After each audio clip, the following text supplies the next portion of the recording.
Saya mengirim lofa malang le oleh tu. Tatu lalu sifat tatu lalu muni oleh awak bulan luar tatu awak Palauli Primary School. Kita ini le guru susui fuam semati bola. Masih tatu filosofi malang awak hotel so. Film yang Togisala. Ya, kita ini pukalambi.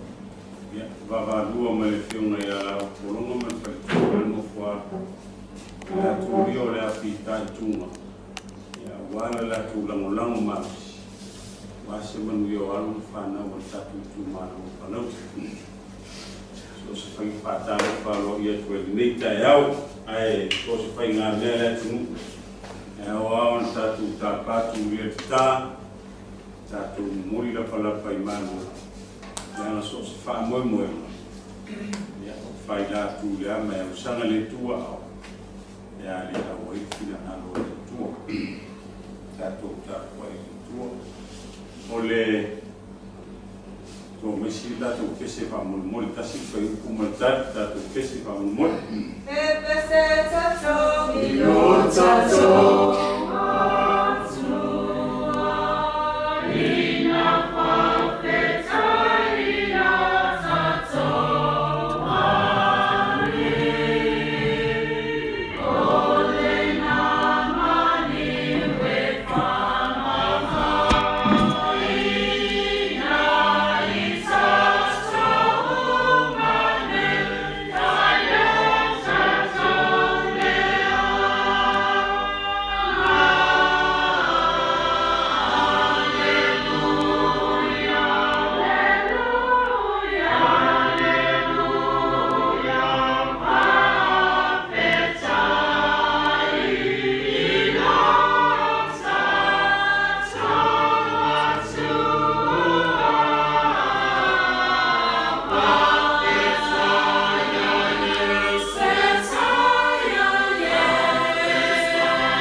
Sauni mole lumana. Wani mesa fa le tonu le tuana. Toi ta pena ma toi ba ililele. Sauni ai le fola mole lumana. Tatu ye ni ta yao. Ol fa mo. Sauni mata pena fana mole lumana.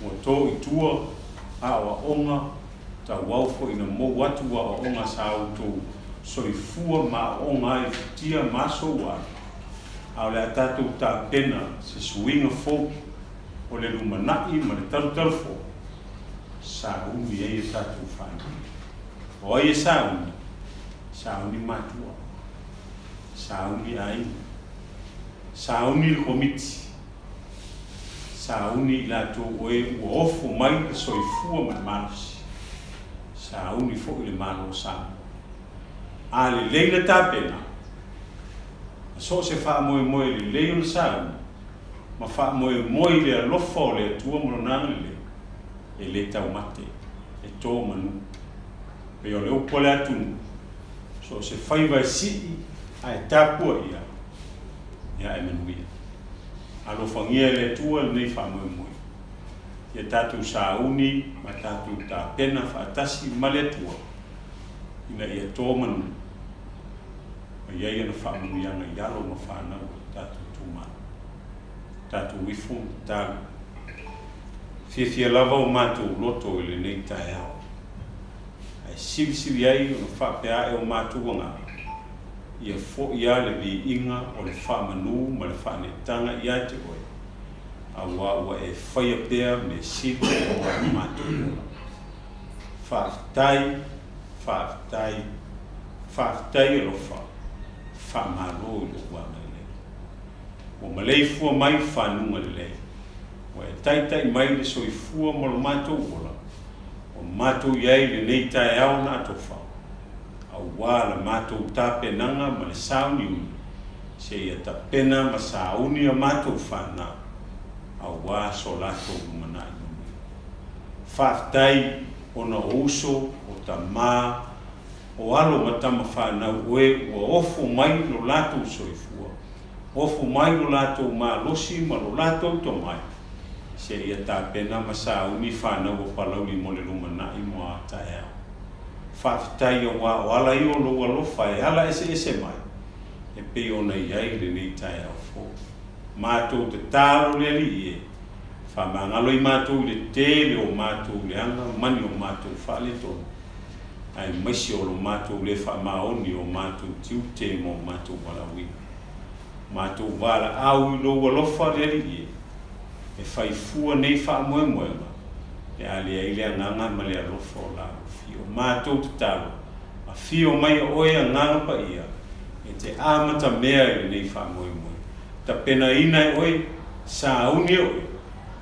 Mātou langona e tau ngu manuia i whamoe o alo ma whanau o mātou tūmalo. Whamuia i au o ona. Whamuia i ta mā o alo ma whanau i lato uma tutono ni nei tūmalo. O e ua ofo le soifua ma tu ina mai lo lato langolango. A wā se manuia o alo ma whanau o Palauli mo nei mā tae au malumana. E iei fo i lau whamanuianga ko miti o le nei a onga o mātua mai lato uma o e o lango o wase manuia o le nei a whamuie o auna whai a onga sili o alo mo whanau o le mātu tūmaro a mata e lau fio whai u mea u malawa i lo wanga le se taimi mātu ta ape turi loa ina i mātou i o whamuia to e fo i atu nisi o auna i neo lo ngā due ei a maisi o atu numa mao ia fo lau ma oelo mātua la mātou te tālo lea leli i. E la lava ia Jesu Kiriso lo mātou li ma le whaola o mātou wole te tālo tuai nei. Amene, ma amen.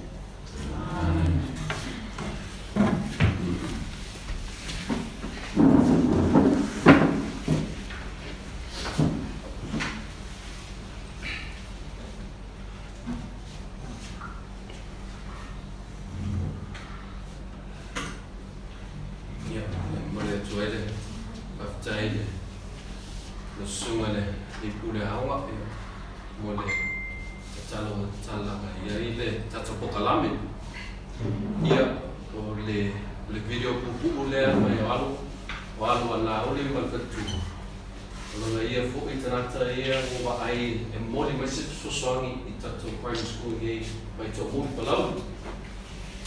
Se Togisala pupu ya Tony Laulu waka Tokalame ma whawana.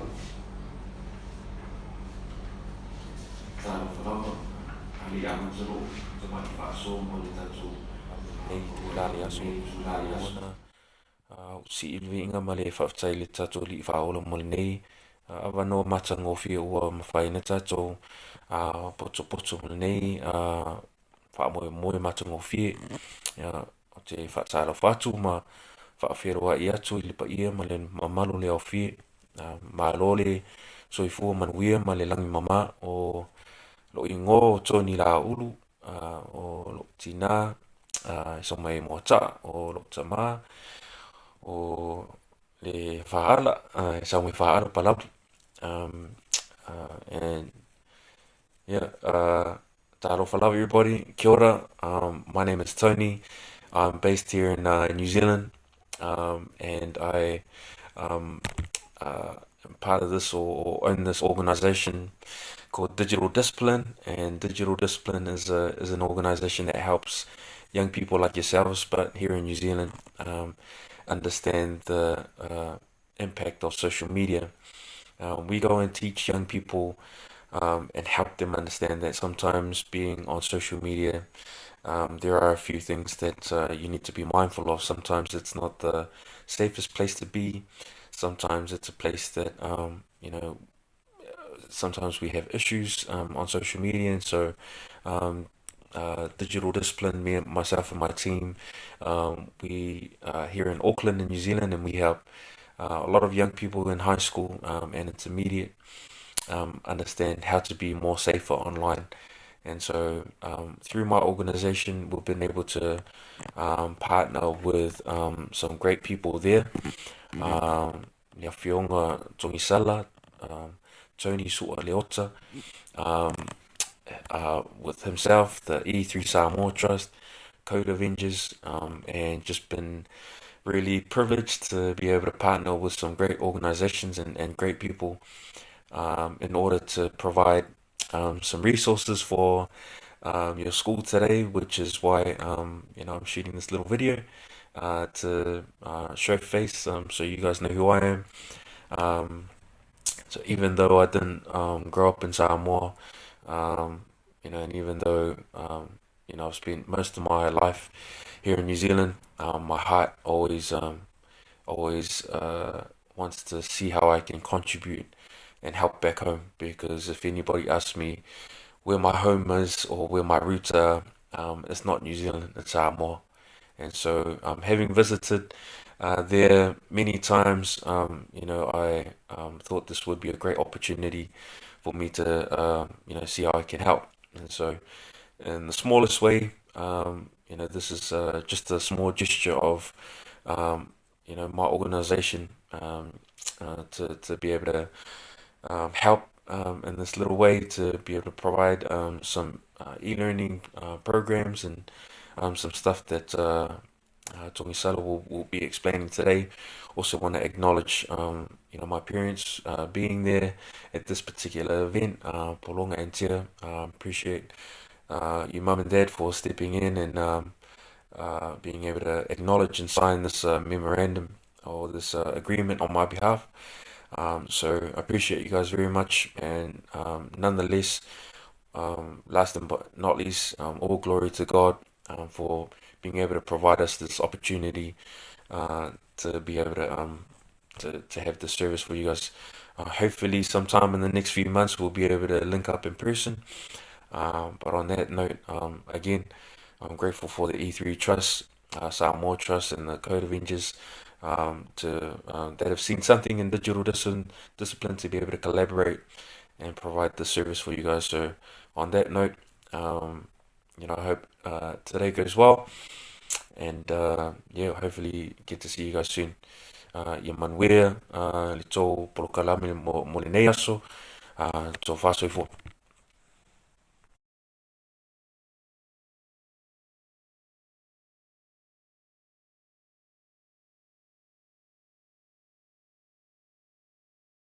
Pamtalanga pupunga le ya toni Laulu, moli mai lang Savai'i Primary School, mana tuafo.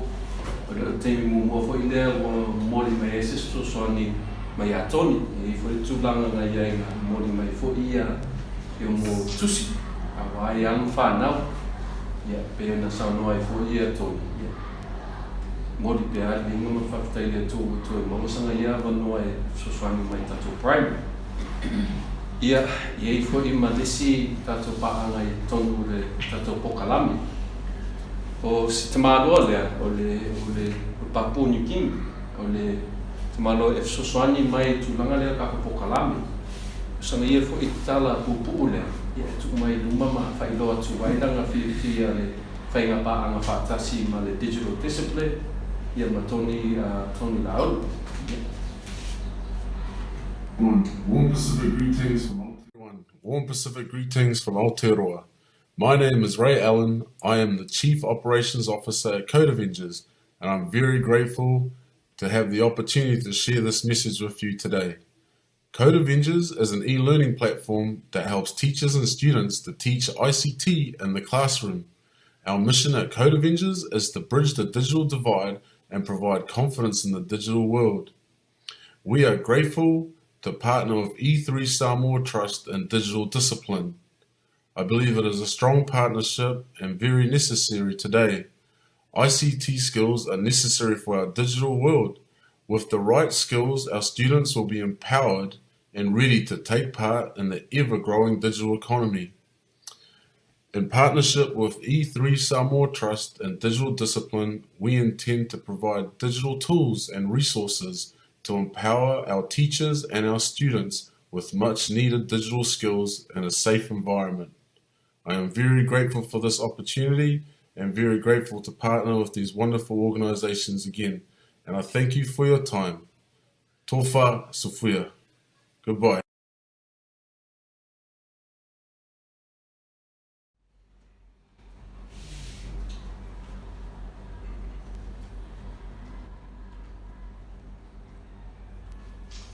Yeah, se Samoa foi o pa no mai fafo ia foi ia Ray Allen. Yeah. Ja foi ona pe atu se tala le tulanga matua ia for the organization or the E3 Samoa Trust or the NGO. Yeah, I te mumuano patalo fatu. Pa ia mau lunga lo lala ma papa au mota. Foi ona si I inga mo fatai le tu. Ia o tatou au lia mai le nei tai a fou. O tatou nuku, o tatou tumalo, o tau sa mwhainga. Ia. O le a wha nunu atu wha tingi tau sa. A wau pa ia tu mau. E o wha wau. O wha sola tu la le tatou pokalame tulanga lea po le a sa o le winga pokalame lea. O lea lea o ngā o ngei pokalame mo alu fanau pe maua I fuki se manuia o lātou. O le ingoa o le tato pokalame, o le indigite. O le upumumua indigi, ia o le tulanga ngā o le whaapupuinga le upu le indigenous. O le tangata tau Pasifika o se tangata lava I Laulu. O le tek, o le whaatekingolosi, tu whaatasi la ia, maula ia indigite. O le au ngā mei pokalame, I amwhanga, whaftai I la whionga ia Laulu ma le whaitua fwoi, o maua fwoi lava noe au whaatasi mai nei tai au. O le tāua nei pāanga ma toni ma le digital discipline, a pēr from Ray Allen. O mamori mai ile sosoangi le re tūlanga lea wa iei tutonu laulangi. Mana tua fwoi. O nei Vaito'omuli, o alu whana, o le toi tutusa lato ia vaai le tūlanga o aonga o kako le songa I konga aonga.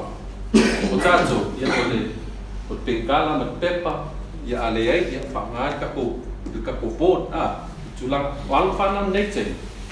Tu o tua se ke whongi po se mea eke vai, kwai fia le omi ma o tūlanga whainga, e tauna tātou le liu wai ma whai loa ma whauau mai Foa'i I le songa, whale a technical lose.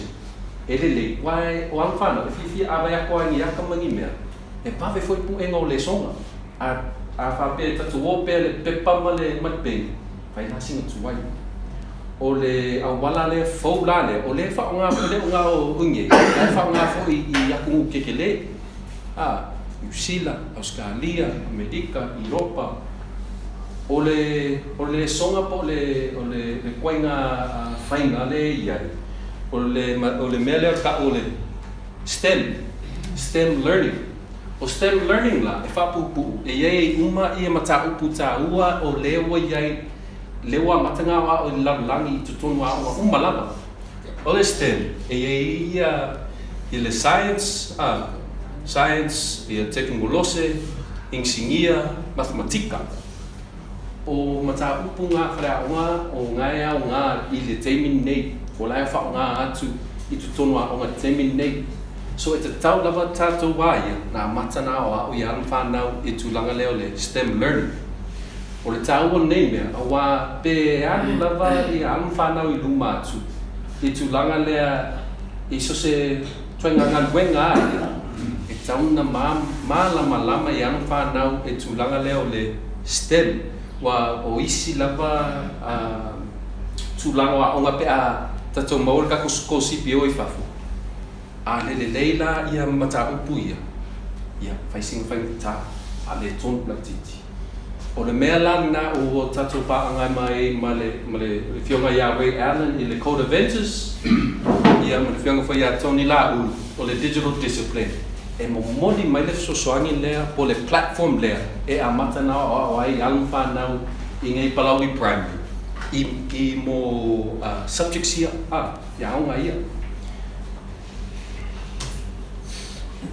o le fesili la ia sa ngai manga ia tele o school subjects ia lewa iai wo SS pa o la tonu le aunga o e ai alu whanau i matauku ia pa le aunga a tatu mai teimi nei ai le lalulangi a le ia le tulanga le fa teknolosi le nanganga fa teknolosi ia e fainga tange mo anu whanau po pe te ui lava i le ofisa o nginga luenga i fai fafo i lumatu e ia fa teknolosi o le mea tāua ia malama alma whanau i le nganga fa teknolosi pe alu fa teknolosi i tutonua fa tek o isi tūlanga o le mea tāua lava poka lame fa o ina ia malama i le nganga fa teknolosi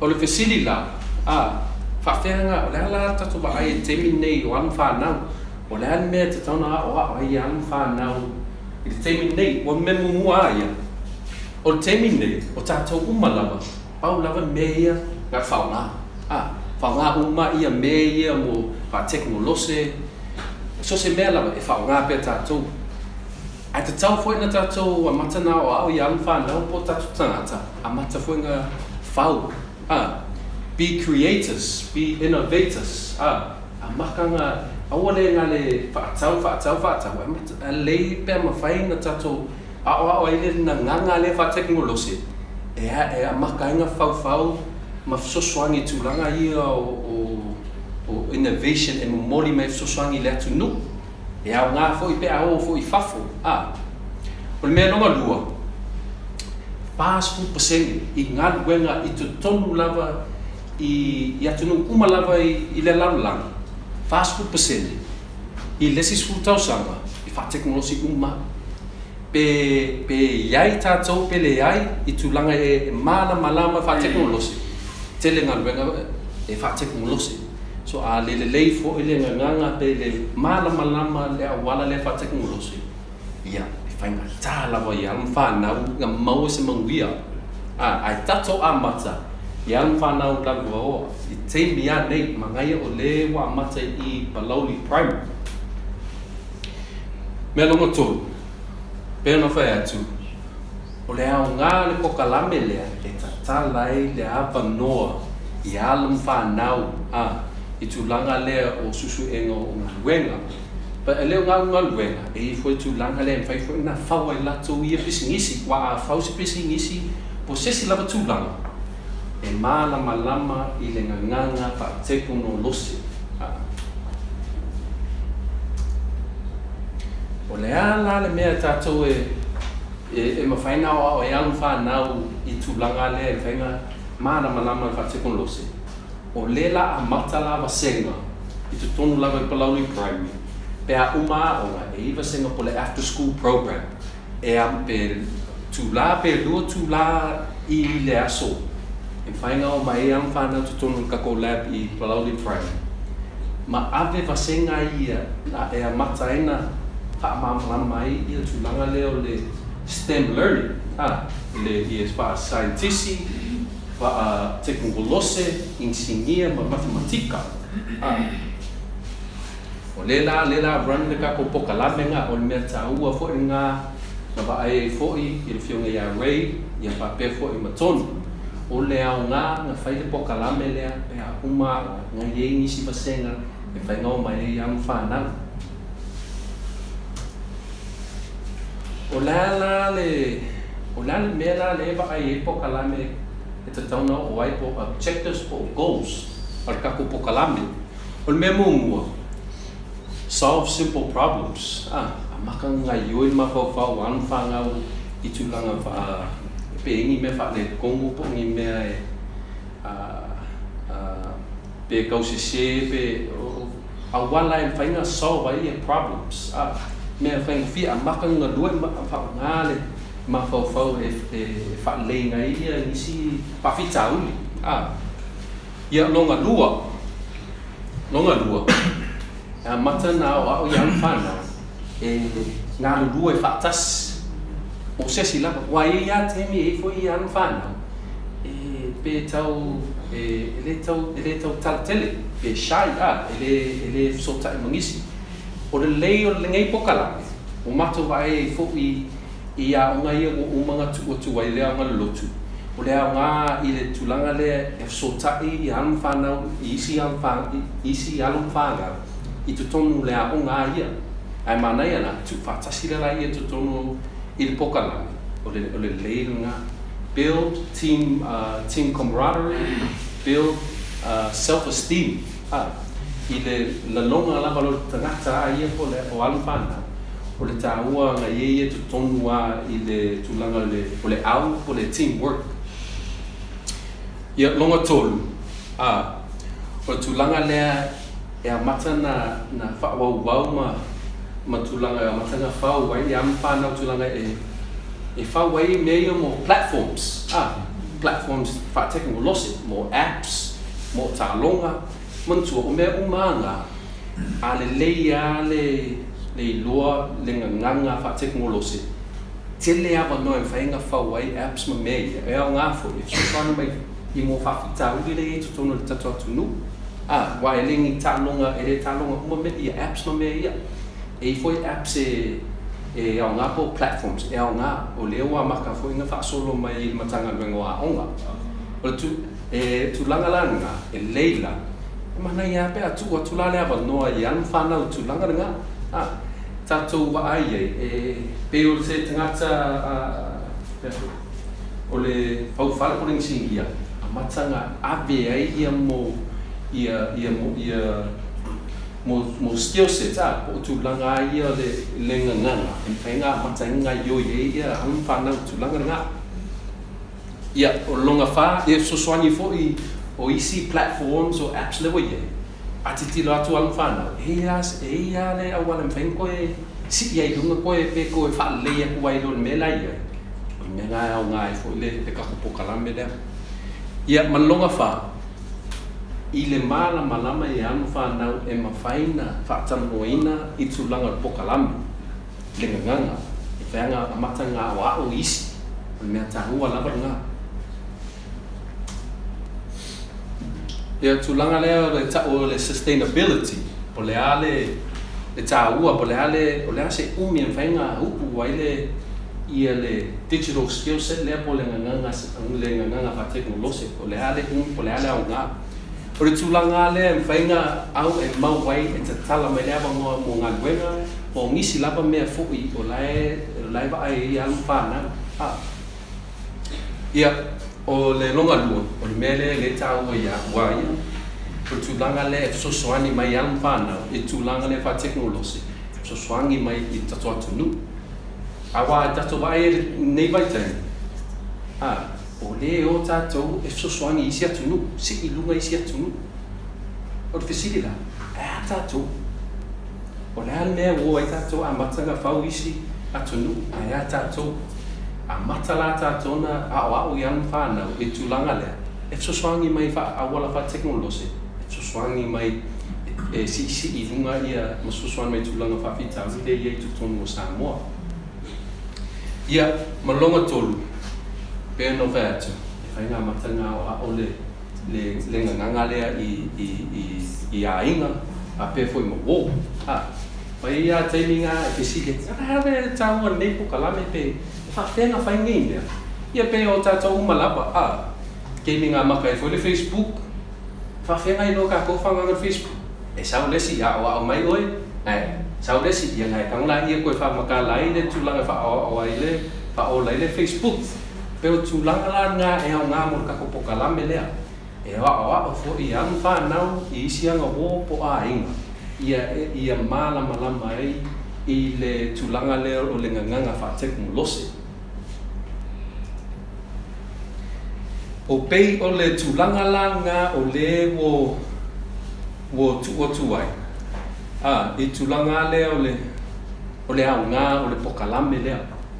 O le au ngā a wā I se manu ui o ang whanau Ia male atu nuku fo. O la le tulanga fo te minanga ta tala I fo I tatoa ona I lo Wa ngā whangata ngā te a whao o mai pokalame kongo lawa I kakua o ngā kemin ngā.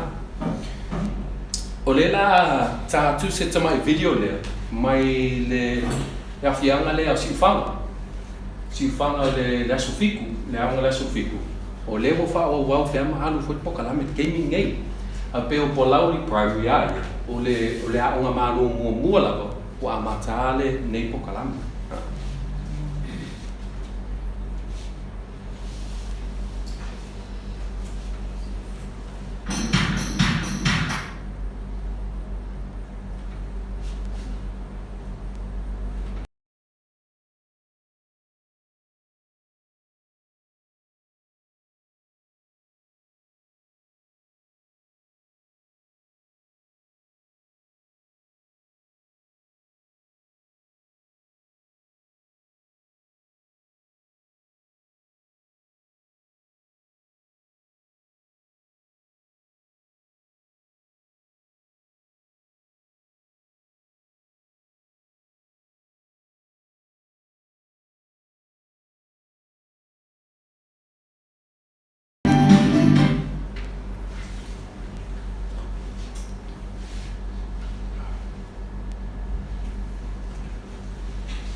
Peu kau whale kongo mai le kako video. Ai se umana tato vai atu ai le peu le atato vai atu ai le kama I video le. O tulanga ia o ngai yoi ma a yoi fatasi yang fana. I le pokalame o ta ua lava le o tato pokalame le. Ai peu no fai atu o le tulanga nga o tato pokalame. E amata na wao ia Alu fanau I ngei Palauli I tulanga whanganganga wha teknolosi. Pe alu wha fomai, pe alu wha insinia, pe whaiwhaiwa, atoanga, iai le teimi I luma atu. E mana o miena malama la tau I le nganganga wha teknolosi.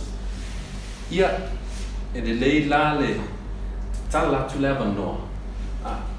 Tala atu lewa noa pe ini fesili I tulanga ia pokalame man whaaloalo.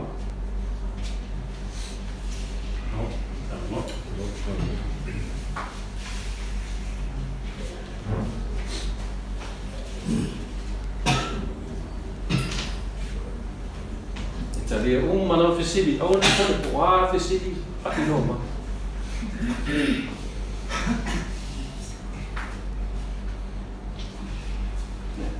Le ale to e whakawau pēr la le taunoanga tato pokalame. Mana tua. So swani a lea na ba ai ai a pionge a toni ma rei. E moli mai nei. O lauli a lea mata tuai. E whanga sola ufo I tulanga le I Palauli sifo I a masalenga. Te ta milo peo Savai'i ai. O le la amata ai e tato pokalame. O le la au ai tato tulanga o le upu foi lea o mea au ngai e lei I boru e lei fo I Savai'i. Le la tato amata tu tato e ngei pe mea ta ua lava ngā. O le si mea to fia le whailo atua. I le tulanga lea e iei le awala le ngā lua I fo'i ia paanga lava ia. E moli mai so swani I tulanga o masingi. Wai e le whape e lei masingi wa onga lava I ngei I Samoa. E laki o le maulea vangoa I tato lab center le I ngei Palauli Primary. Ia ngai mole tuai le whamalo le I tato komiti pape ko le pule tato awa. Ai peo se whamtalanga ngā kako pokalame. Ia ai Tota tala pea tuale abanoa pe yengi fesili e tulanga lava ia pa tato pokalame ma whaloa.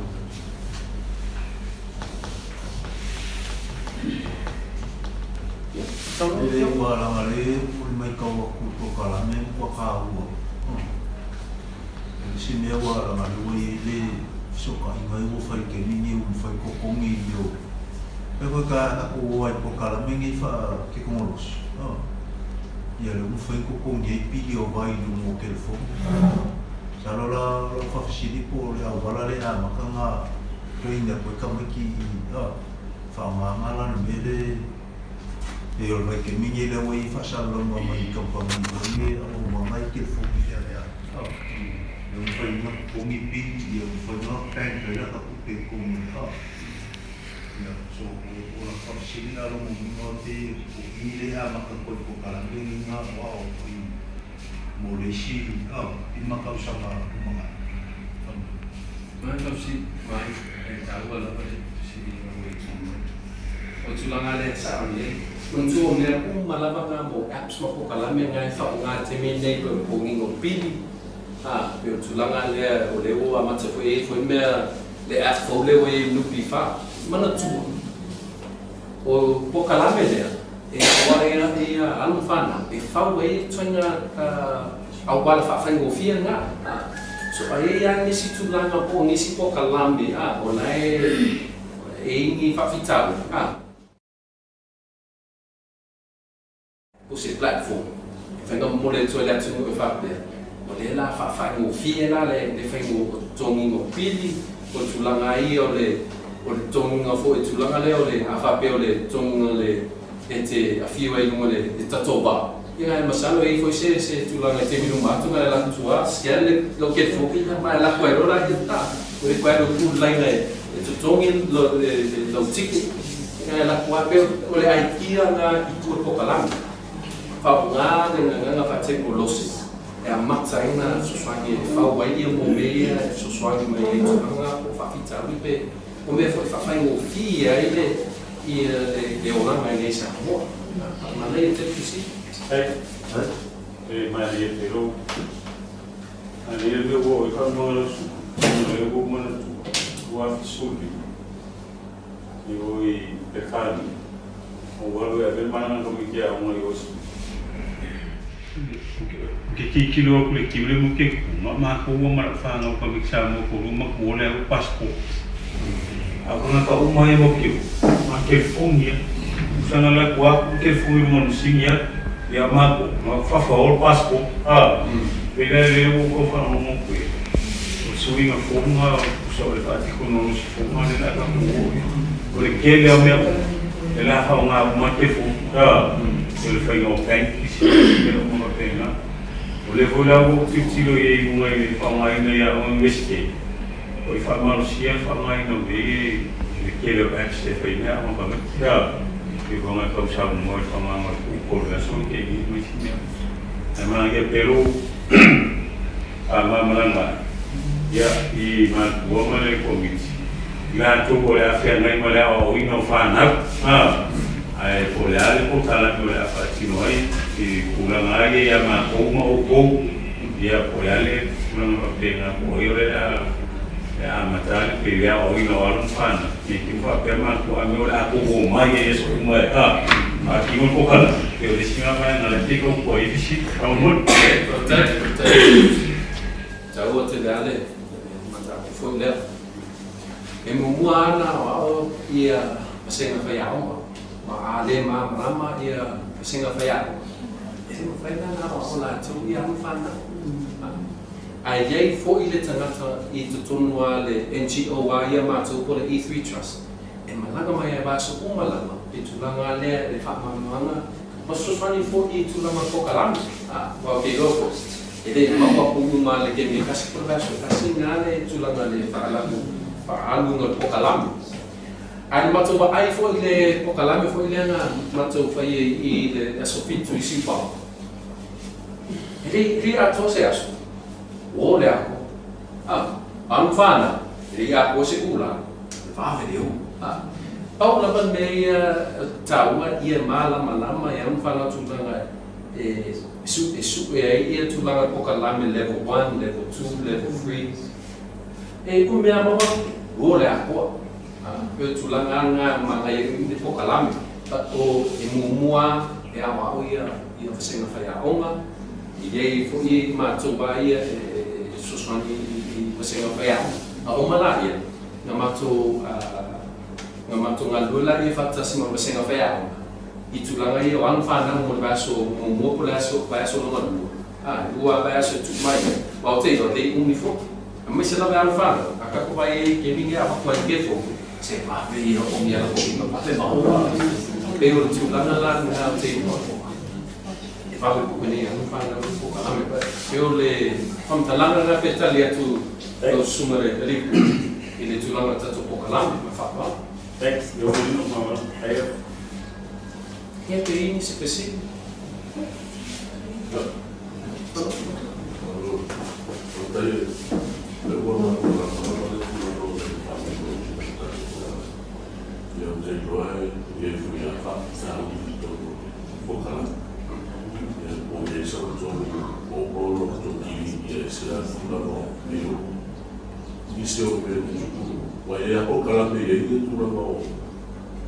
Le foi le talo da ilo tabeti ma esa tabeti que ia ia ma se olha na fana ese como coreano na ia fai doi ma tua foi boli tu va mai na tabeti o telefone por lo cai no tu la vale E mana ia fisi, pafisi a mo telefone. O tulanga le ia papu fai ma tulanga na ku ia yang fanau.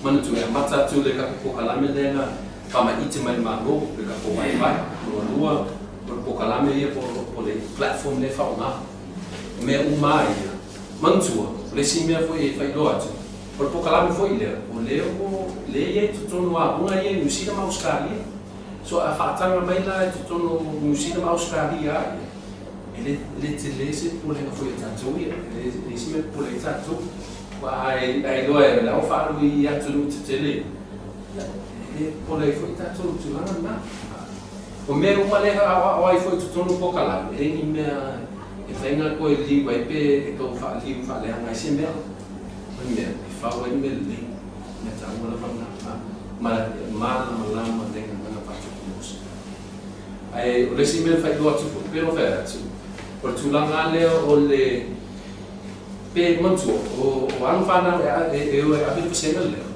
E re whape e o mole wale whate kulose. E re whape e o mole whate kulose a.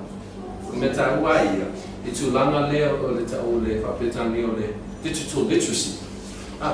O le malama i tulanga le nganga whate kulose. O le mea la ngā e tamu whaila tatou, i siri atu ai tatou mumela tasi tatou Pasifiko.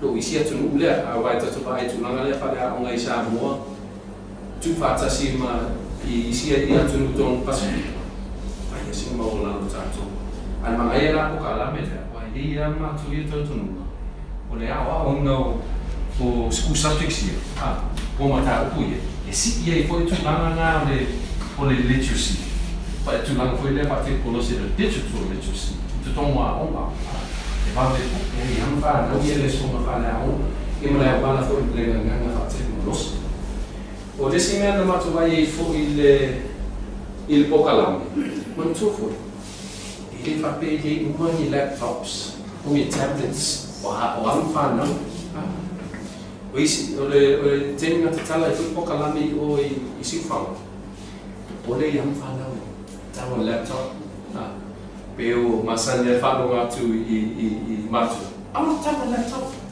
So, tuku atu lola i laptop i luma i ala tama, matanga tā ale, ia me ia makanga, o fia ia e kumakiki.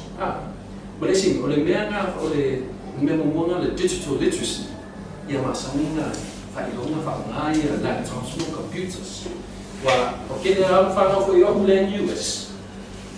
Ele doa ia laptops.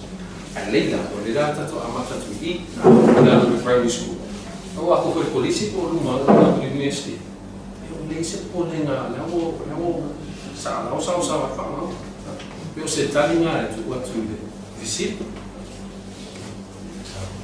Waktu selalu mulai siap masih lepas amatal macam kalau milih computer classes. Yang kau basics, ela o mai toguana lepo se fai kusai o mo se ni o le no kilo fai le tutor te ya le curriculum fo io le ku ya te dela ni fa ma ya o le tuta ya o le ban ta ya male after school o le dua le togu le dua ai mo te ni ya togu la lepo se ye le ono fitu ba ya ai omo wase na ipongo wa ke kosu ela o kosu sile ni ela fa ona mo te ni ta ko se na lila o ela peto ya te roa kapsi ya la fa fe mo fi ko le pokala wa ni wala ko ba mo fa ina le o ni te la ko fa ina se ba te na ko le ta so pa ya o ela ko me o basic skills ya me si foi fa ya o le o sile ni fi ona ya la ko fa tua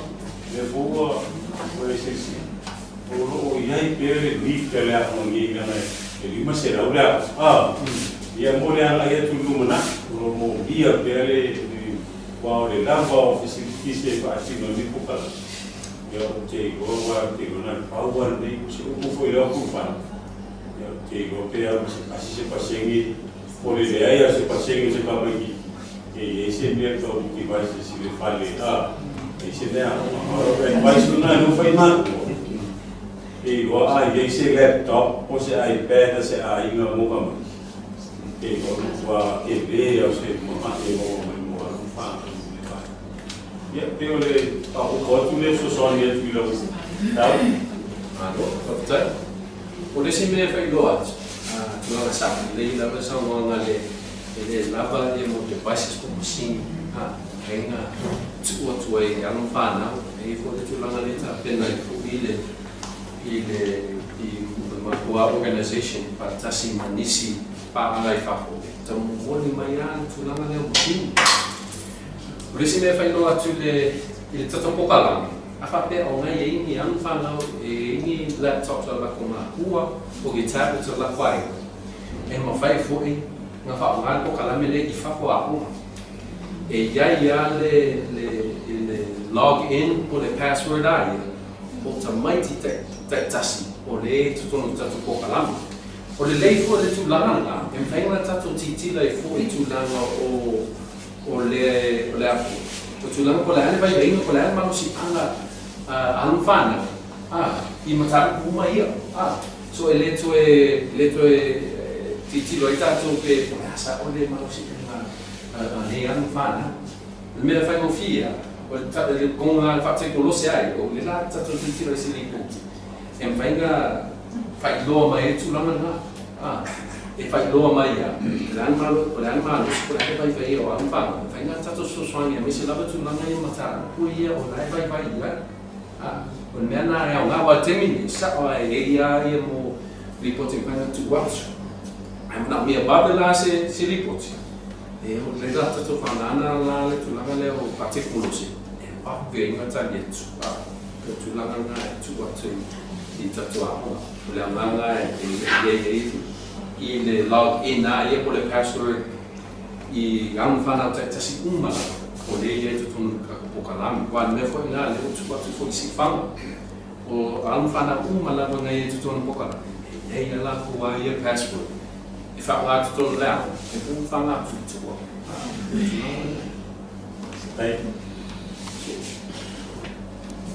Ada semua orang luar.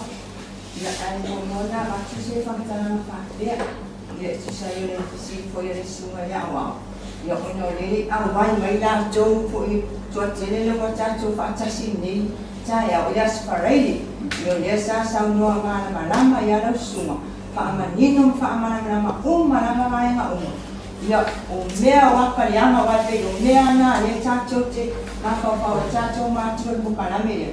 Ya uman fa manino e tato chai wa polok ka uma mea na wa pe mea fona sa te na ye lo wa na mona malo ma ko ona wa chai ya fa che la man pu tato i fa na ya ai Mole sila pia tato uma na ba wa ngani ita ya uma pa mana malama ko ya mato uma mea uma na ai masebia wana mea la chawa uma le jono ko kalami anga mo mana le la to ai o tula tono le sa pia ma to sa pa pesi o tua nai ai ma awa mea ya ngata la ba nei jono le rotoa ai bela o tua be fo na ma tu se na mona yo no tele la activities akamait ya ba tu tue ngai goima man bue me la to le pole ai ma ke tai o le o fa no no wa ya e ma fai ona au mai le para ta fa na u tu ya on te tana tu ai le ma no ya pole ala le tama tare le ya le amu walo e fa tama se la para fa na ai o te tama sama se tama pole ia e tau mare password ia se i fatino ia me a ma se fa na tu ai fa o le po ti tiro ia ka ia me se suani mai foi po au ia va e mo ia le tama no pa ni mangi ia computer ia mangi mau machine ia alela tu prefer ka tu ia fa so ma ia po no tai tai ma tu ia ta ma tu le fa so tu ni so da to ai fa pe tai ia o le o fa no ia ke sa wa va ia so ia o ka lo sa le pule ta mai paso le ai ye ya na ko se ka mai le la para fa na le la wale mai ia fa ye na me a o ma mi le pole tu ale le fa le ia ma lo ta na ma la fa lo le si la fa ko ma ma su ta ma pule no le wa a ma ye la ma lo e ta la mo fa na o tu ia paso le ma tu ma o ma ai fa ke ta tele la vai tu e la su su ma ia mai se foi la que o ia la ulu ma na fa le tu ia le pessoa suani te le ia o aso mato ai o mato wa o ia vai la ma tiva ai fa pe tai ko para ia mo ne pessoa suani ko au mai foi ia awase manuia mo walo ma fa na ia so o luma ia waso mato tama pule ia o le yo ana ai ia le ko ia va mai ko le rina ma mato wa o ma e ui la na fe tama tu ia o mai le ma na ia ano ia ma awa vai foi na to ia al fa na ia vai la rin ia le ko ia na fa ma ko kala me le fa to ko le fa ke tan tele na vai la suma ia o ko le ma singa o te mai is ma sing ia va se ia o e ma na ko kala me lo ma la fa tai sa wa e tau ai ko ile e ma na to ko si fo tu la na le password there, oleh account saya, fanau, ini pokalam ni. Mereka kosku wifi, dia orang mereka kalau dia, jadi pulih, tulangan, wifi. Dia cep sota ya, sampai ya masih nawai nawmia. Dia tulangan mana, kalau tu pun kami kalau tulangan mana, peng isi isi.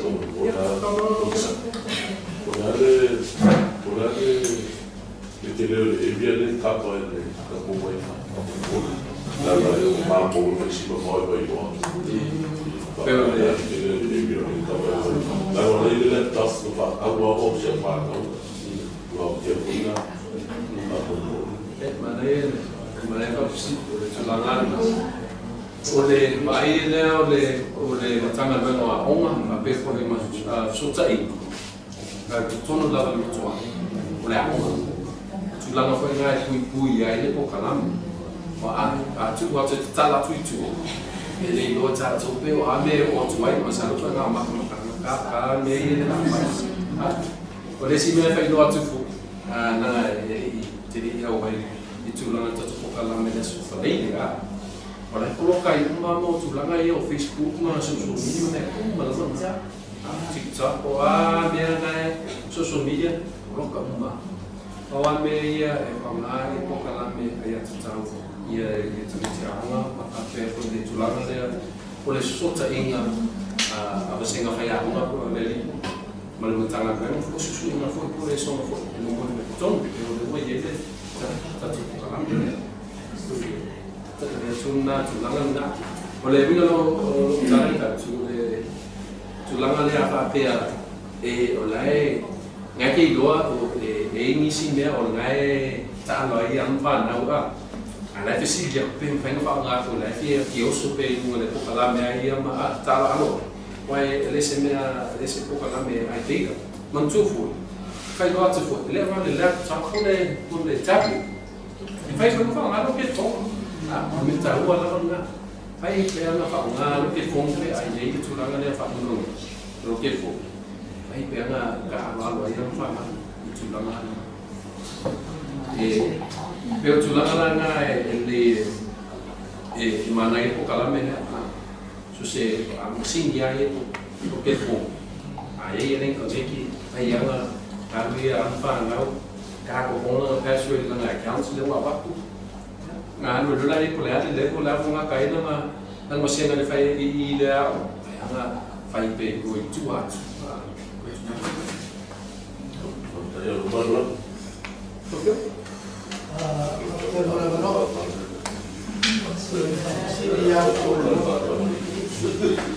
que no era enfermada, faz o que eu queria estar aí. Eu não falo uma coisa para sair do canal. O canal eu essa não mata na oração. A matemia não o faço isso. O cara eu sou nesse tempo mas a foi a vai fazer bem. Eu me gosto e esse é o award para fazer o que aí eu tô mais eu falo mais uma me faz ter o ama de Savai'i e a mais fapito mostra uma torte se lava por matua ya luar e a ver foi na manu o lá pro o lá o ministro calando por isso todo ano ia awal te hotel ele vai estar em todo lugar tem por ele ter outro tal ele tofa a sua para a vez tal ele é o salão e a por aí mas não é tal você tem de uma aí passa que esse tofa não fa to a mais fa tua marca me tem dia para agora Mai tau te le mele o se me fo ma se uso tau le la tapu le I tu se me fo na ma ai tu wai tu langa le o tu langa le ta pe ngaku wai tu langa le e ke ni luma e fai la le I se competition competition na le fa pe le o I Palauli tau bala Palauli si fa I kula no to kalam e la le tu lang le award por le mea mole tuai I le onga ai male ma fanau ia no oi tu tonu e tau ba o tu lang mangai te le o lo fio o e atu tanto mo mola mo fisi ndanga pa tai mo fisi o tau na ko kalam e sa oi le ama tainga tau ba ia fanau le tu mata tu lo atu fo le onga fo ko kalam na mo mama nga fa te ko losi au te kore lo fio eu te o matan ta pe kai tu langa nga e mori mai se prize le ama le malo ia malo fa nga le no e tau tu le e ka ko competition there ma fa la ya sai na bem esse pesi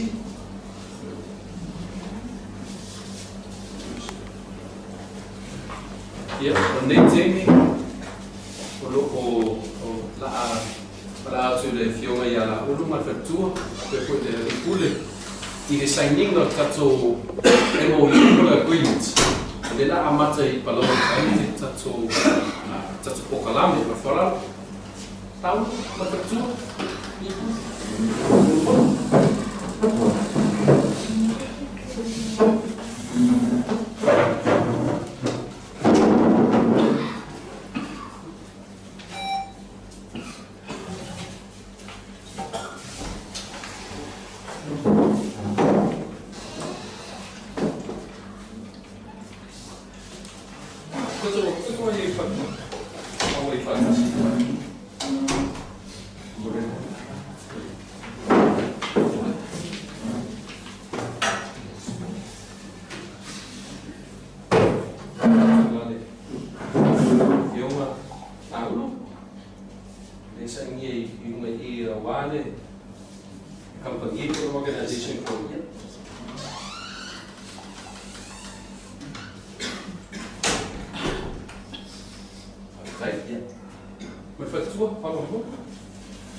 ia singa te rau tato sai mana ngai ia tato private.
Yeah, mais para parte agora.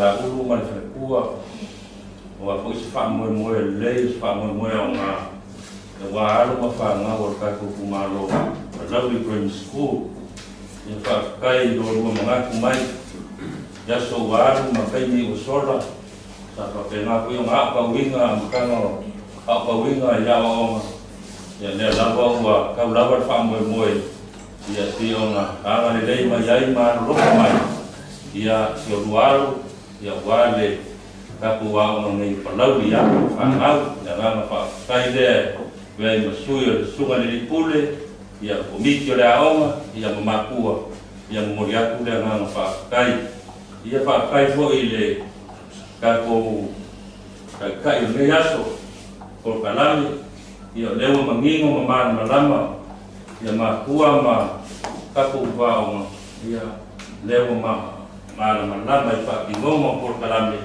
ya pi onga ya ia fo ia no fanau ku mai ngai vai kau lewa a maka lava i singi computer ia wa lava ya ko lingo le poko sana lau muda kula nga fa kai onga le so sang lewa maua ia pi o le a onga lava Palauli Primary School lewa kai muai ko fuama maro ia muda kula nga fa kai ia lo fangia le kuwa ya ko fa mai le ngi ko fa pa ia ya wari fa ngai yu ke ma bala winga le poko sala lau le mana malama ia fa kum le ko mai le ko ia fa pe nga a o inga ya ru fa nga le nga kai Palauli ngai ia Samoa ya ru fa nga ru ka ko mo ia ma wa ko fa lau ia wari fa ngai yu ke ma kofi ia ma wa ko fa nga ngai nga pe le ko ya wa ko kiu ke mabala winga ke mabala wa ia ya lufa mana lei ila sunga man fekua man ngo faro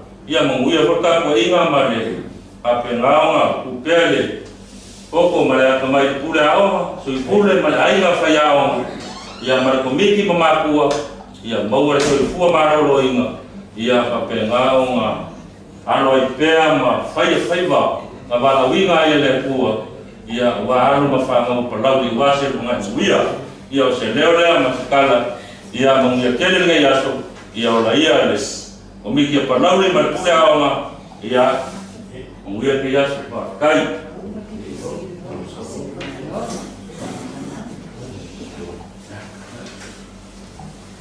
amai ia o la Togisala pueta. Ya, ulua tapena le maluta yao, ya tato matua. Ya, se uma tato mulia tumo na listo. Ya, foi. Ya, pelo pai na tato, tato depois tato, tato vai. Então, vamos aí, certo?